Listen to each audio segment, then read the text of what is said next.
The U.S. and China have agreed to temporarily slash tariffs on each other's goods. Joining us to talk about that and other political topics, our WIFR White House correspondent, John Decker. John, thanks for joining us, first of all. And how was this agreement reached, and how is the President Trump spinning this as a win long term?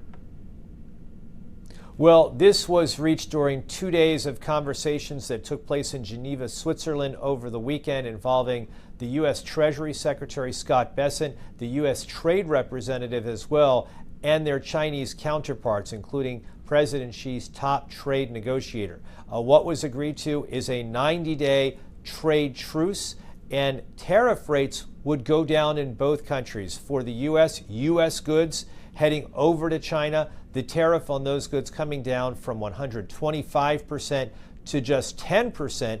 And for Chinese goods coming into the U.S., the tariff rate on those goods coming down from 145% down to 30%. Now, during this 90-day trade truce, negotiations will continue, both sides say, in terms of reaching a full-blown deal between both countries. Okay, a lot to figure out still there. Let's move on to something else that happened earlier today. President said it was the biggest or most important executive order he may have ever signed. It's aimed at lowering some drug prices in the U.S. So what's behind the president's action, and is this likely to be challenged by either the pharmaceutical companies or the courts? Mike, this particular action taken because the president believes that there are certain pharmaceutical drugs in which Americans are paying more than some of our European counterparts, for instance, citizens in Europe. And so what this does is it levels the playing field. This executive order doesn't apply to every drug, doesn't apply to every pharmaceutical, but it will likely apply, the president said, to individuals who use weight loss drugs or perhaps take drugs to deal with their diabetes. This could indeed be challenged by the pharmaceutical industry. They have expressed their displeasure with it. They oppose it, but it's not known yet whether they will file suit to challenge this executive order in federal court. So much to talk about today. We do have some international news, some possible progress in ending the war in Ukraine. What can you tell us about a possible meeting between the leaders of Russia and Ukraine? Yeah, and I think the key words that you used right there was possible, because there is a meeting that is set to take place this coming Thursday in Turkey. President Zelensky of Ukraine says he will be there.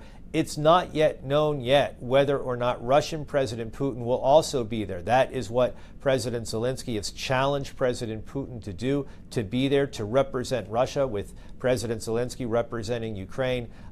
President Trump has really pushed this meeting. He spoke about it earlier today, and he even suggested, even though he's traveling to the Middle East, and that trip begins today, he said he may divert his trip and travel to Turkey in terms of moving both sides towards a peace deal. So we'll have to see what happens in the days ahead, whether or not this is a peace talk date that will be agreed to by President Putin. As I said, President Zelensky says he will be there. So quickly, you mentioned the Mideast travels for President Trump.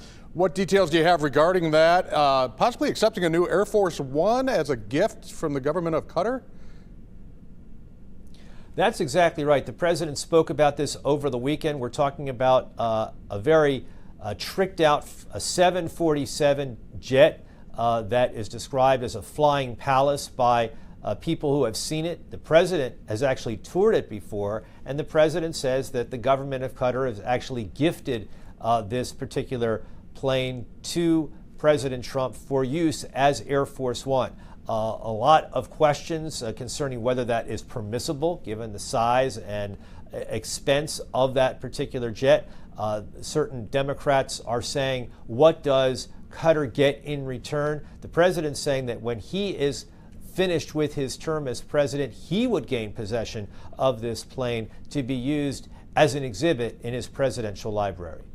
And what message does it send when he's talking about how little girls at Christmas time have to settle for maybe 3 dolls, yet he's being gifted this $400 million jet? Yeah, that's quite the gift, that's for sure. And that's why there are some questions as to whether or not this is legally permissible for the president to accept a jet from the government of Qatar and whether or not this particular deal will go through. The president also indicating he is not going to sign off on this deal while he's in Qatar over the course of this week. All right, John, thank you very much. Really enjoyed the chat, and I'm sure we'll be talking again in the near future. Thanks, Mike.